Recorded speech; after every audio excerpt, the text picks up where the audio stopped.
Today we're going to take a look at a news clip out of Milwaukee, Wisconsin, which covers a man who got cited 35 times for reckless driving, speeding, or some other moving offense. The news clip is going to show you what's happening in Milwaukee, why this happened, what the city council is doing about it, and then stick around for my analysis afterwards because I'm going to give you my reason, my theory for why this is happening. It's something that the news clip does not cover. Thank you everybody for tuning in. My name is Joe Pometto. I'm Joe the lawyer. Here on this channel we cover legal news, do legal analysis, and look at legal life. If you like my content, please like, subscribe, comment, and share. Those are free ways to support the show. Now before we jump into this clip, everybody raise your cup, your glass in the air. Take a sip with me. It tastes better when we sip together at the same time. Sip. Cheers.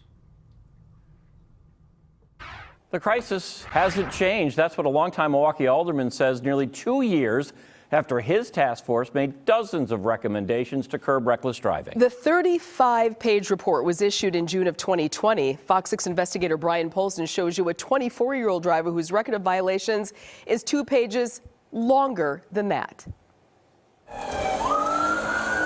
If behavior has consequences. Why y'all gotta, I'm on a chase or something?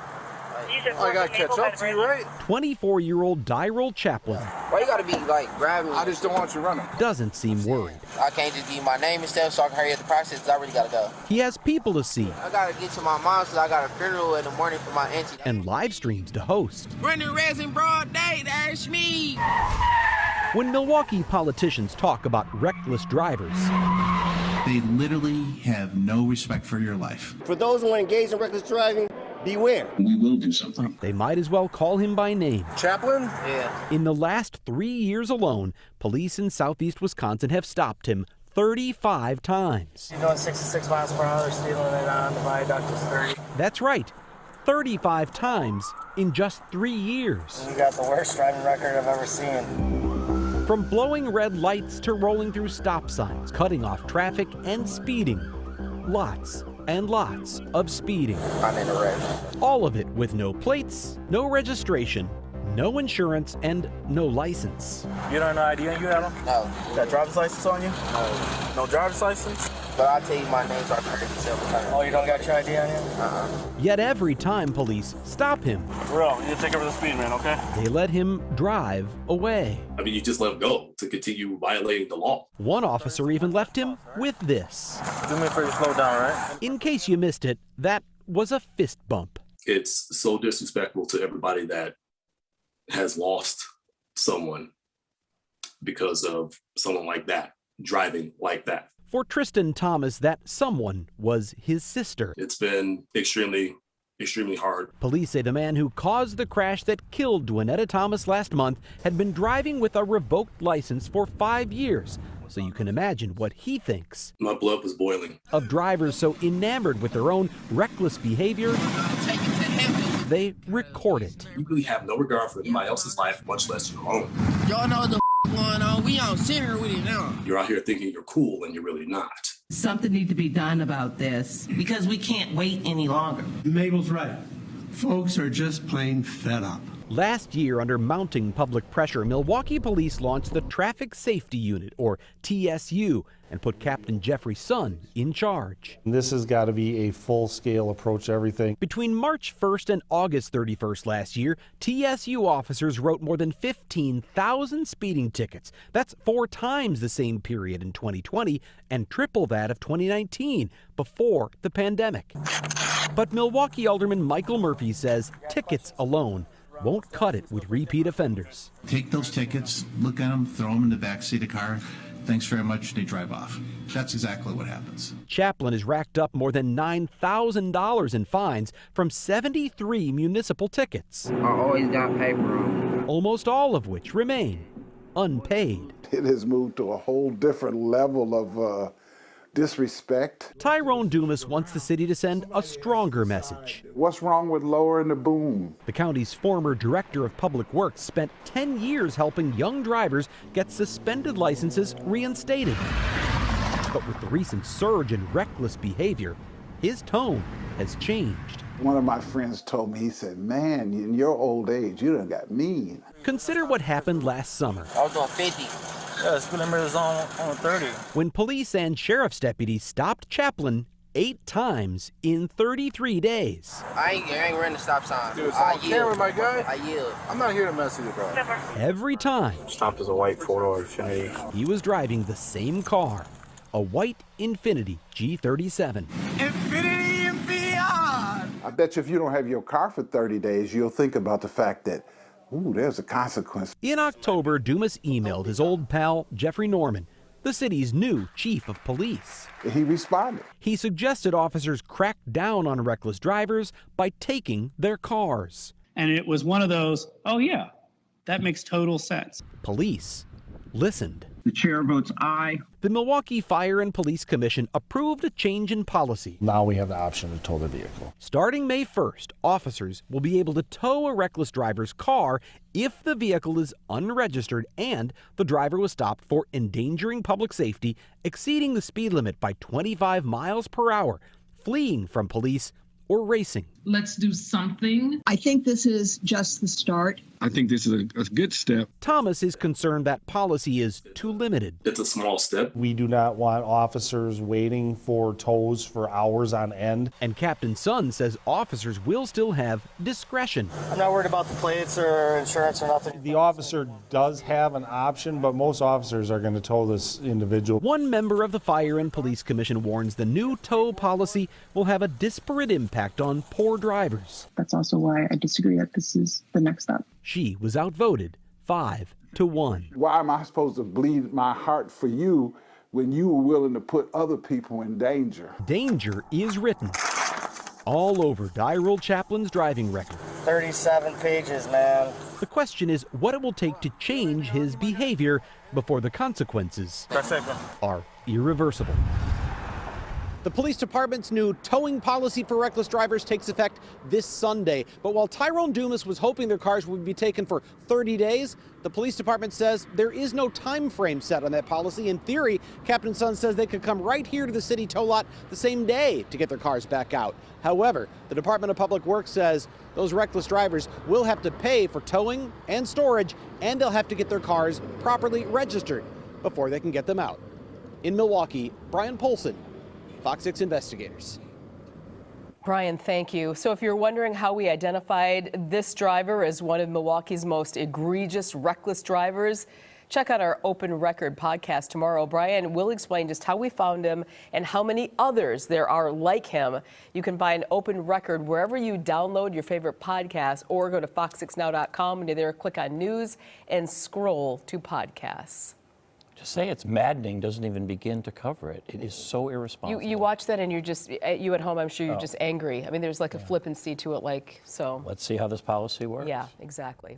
So I have a lot to say about this video. You see this guy driving around Milwaukee, Wisconsin, perhaps making videos, appearing to just joyride and to continue to get tickets for reckless driving and not facing any real consequences that will cause him to stop. Now, I know from personal experience here in Pennsylvania, if you're charged with, there's an actual charge called reckless driving. And if you're charged with that, you can get up to 90 days in jail and a 6-month license suspension plus a fine. So that offense can have some real teeth as long as it's actually enforced in that manner. And really, the core of the issue here, why this guy has gotten away with it so many times and hasn't stopped, is enforcement. So what has the city council done in response to this? We saw that they implemented a new law where they can ticket and tow. So if an officer stops somebody and under certain conditions, the registration's expired plus another ticket, they can go ahead and tow that vehicle. Now, that's a real pain in the butt, and that law has some real teeth because it would be very, very onerous for someone to just get their car towed after a small ticket. But it goes back to what I said before. It's all about enforcement. I don't know what the current laws on the books are in Wisconsin, but this ticket and tow, will probably work if they enforce it, but the old laws also probably would have worked if they were enforced. Because like I said, in Pennsylvania, on a reckless driving, you can go to jail. And let me tell you, I'm a criminal defense attorney. The prospect of jail is a much bigger motivator than just losing your vehicle. Although losing your vehicle is also significant. You know, this guy kept doing what he was doing because he was allowed to drive away from the scene every time he was stopped. But let's talk about enforcement. This new scheme doesn't work without enforcement. The old laws don't work without enforcement. And one of the problems that we're seeing across the country, and I haven't seen ticket numbers across the country, but I do know there's been a general increase in crime since 2020, since a lot of the anti-police protests that occurred in 2020, and since the pandemic. Now, the cause and effect, well, it's tough to pinpoint just one thing to talk about or say this is what caused the rise in crime, or this is what caused the rise in traffic offenses and dangerous traffic driving, but I think we can fairly say that this is one of the causes. Because we saw here these officers on the video itself, you know, giving this gentleman a fist pound. I believe that police officers are very nervous and hesitant about taking a traffic stop and escalating it into something else. And the problem there is what they would have to do is get the individual out of the vehicle. Now, sure, a lot of people, probably most people, are compliant, but most people aren't the problem. The problem is that 25% or 20% that may give an officer a hard time getting out of a vehicle. These officers, over a reckless driving, a speeding ticket, don't want to escalate a situation to the point where a taser needs to be used or a gun needs to be used or someone could lose their life, especially with everything that happened over the past 3 years. Now, in a lot of ways, maybe that's a good thing because we're avoiding police interactions where somebody can end up hurt, including the officer. However, on the other end, it leads to the criminal laws not being enforced, the traffic code not being enforced, and people like this gentleman that we saw driving around continuing to do what he's doing. So what's the answer here? Well, if you're going to ask police to ticket and tow, if you're going to ask the police to take people to jail for offenses like this, they need the support of the community. They need the support of the politicians. They have to feel safe, confident, and comfortable in taking those actions because some of them will turn bad. It's just the nature of the beast. And in that respect, better training, better awareness can hopefully lead to better outcomes where those interactions occur. But I think you're seeing what we saw from this young man because the police are much more hesitant to do their jobs, especially in traffic situations. And I don't mean more hesitant to do their jobs, but to escalate a situation, to take someone to jail over this, etc. They're very, very worried about the blowback, and they should be. They could get fired or they could face charges themselves. So they need that support from the community. Now, I'm not a huge hammer type person when it comes to traffic offenses, at least when it comes to license suspensions, because I think suspending someone's license for something that is not traffic related is a terrible idea. So here in Pennsylvania, you used to be able to get a 6-month license suspension for possession of drugs. That just changed a few years ago. And that drug possession may have nothing to do with the vehicle.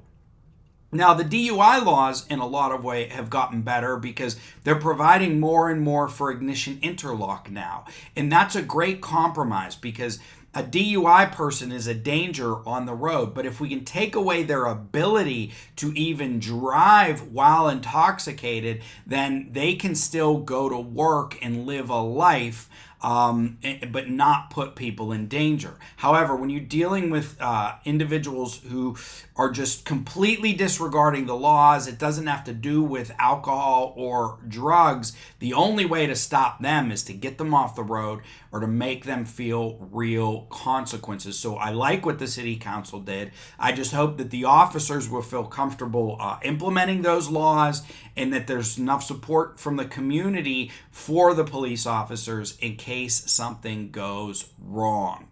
So I hope you enjoyed my analysis today. I'm Joe Pometto, Joe the lawyer. If you like my content, please like, subscribe, comment, and share. Those are free ways to support the show, especially a subscription and especially a share. Share with someone else you know who may enjoy these videos. Thank you, everybody, for tuning in.